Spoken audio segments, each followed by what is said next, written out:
and thank you for being here. My name is Abhigna Singamsetty. I'm a rising senior at Green Hope High School in Cary, North Carolina. Outside the classroom, I intern with Wake County EMS where I assist on emergency medical calls. I also conduct biotechnology research analyzing gene expression in neurodegenerative disorders. When I'm not on the call or in the lab, you'll find me watching tennis, football, and even F1. Today, I'm excited to share my analysis of how dengue and Zika co-infection affects neurologic risk in children under 5 years of age. For some background information, dengue fever is a mosquito-borne illness that infects an estimated 400 million people each year across 100 countries. While most patients recover uneventfully, fewer than 5% progress to life-threatening complications such as encephalitis or shock.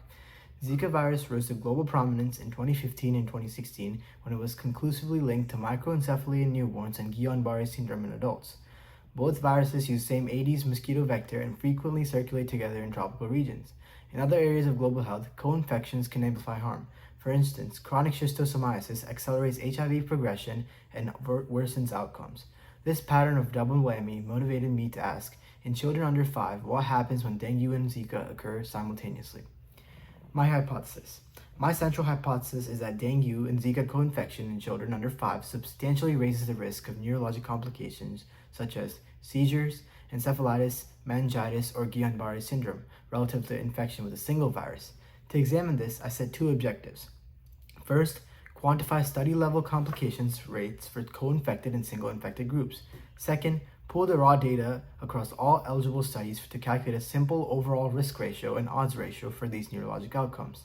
By focusing on straightforward pooled metrics rather than complex weighting, I aim to capture the magnitude of risk in a clear, actionable term. I performed a systematic research for my methods and searched PubMed, WHO, and PAHO surveillance reports from studies published from 2000 to early 2025 using keywords Zika and dengue co-infection and neurologic complications. Inclusion required laboratory confirmation of both dengue and Zika in children under 5 and reporting of at least one neurologic outcome event. For each study, I extracted total sample size and count of neurologic events in both co-infected and single-infected groups. I calculated each study's complication rate as events divided by total times 100.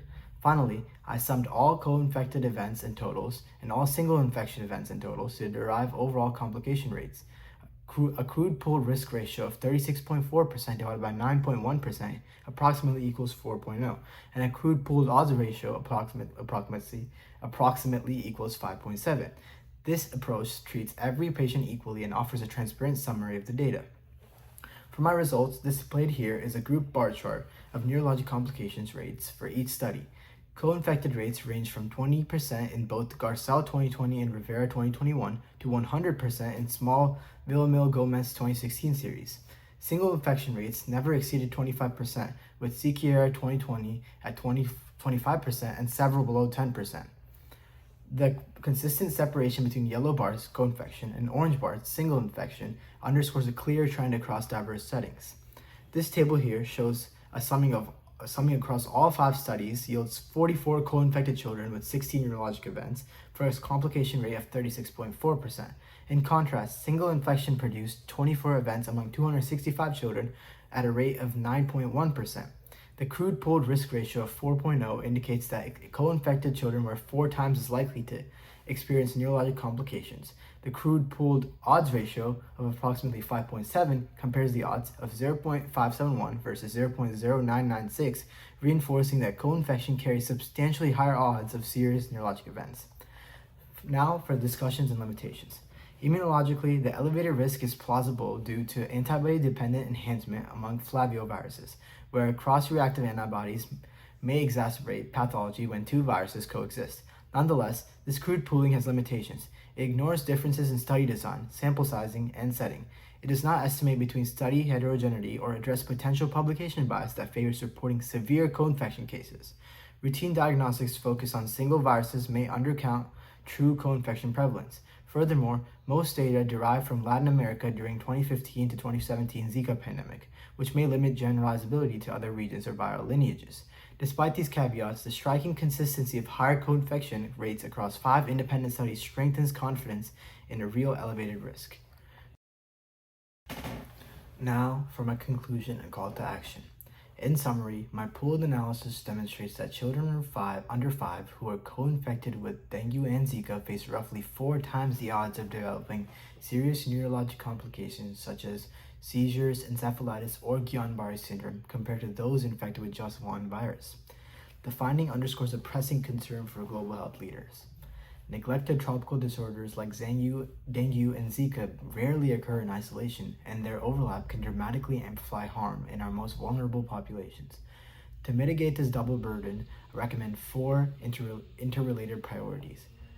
First, I urge the development and deployment of rapid multiplex diagnostics capable of detecting multiple arboviruses in a single point-of-care test, Such tools would allow clinicians and field teams to identify co-infections early, guide appropriate treatment, and improve patient outcomes.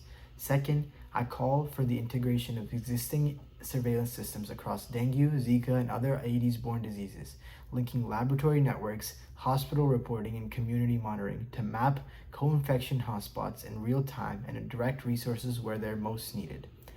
Third, I advocate for sustained investment in community-based Aedes mosquito control programs, including larvicide distribution, environmental management, and public education campaigns to reduce overall transmission and prevent multiple viruses from co-circulating. Fourth, I support intensified research toward a combined dengue-Zika vaccine. This 2-in-1 immunization approach represents long-term strategy to preempt co-infections rather than react to them.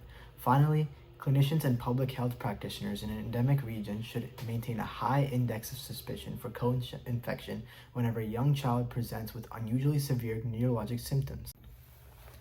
By coordinating diagnostics, surveillance, vector control, and vaccine development, we can address not only individual diseases but compounded threats they pose when they collide. And now for acknowledgement and contact. I gratefully acknowledge the World Health Organization and Pan American Health Organization for surveillance data, PubMed, and the scientists and researchers for peer-reviewed literature access, and a special thanks to all the scientists and researchers for giving me such valuable data that helped me support my hypothesis. Thank you all for listening and for your dedication towards protecting young children's health. I welcome your questions now or afterward at abhignasciofficial@gmail.com or via LinkedIn. Thank you.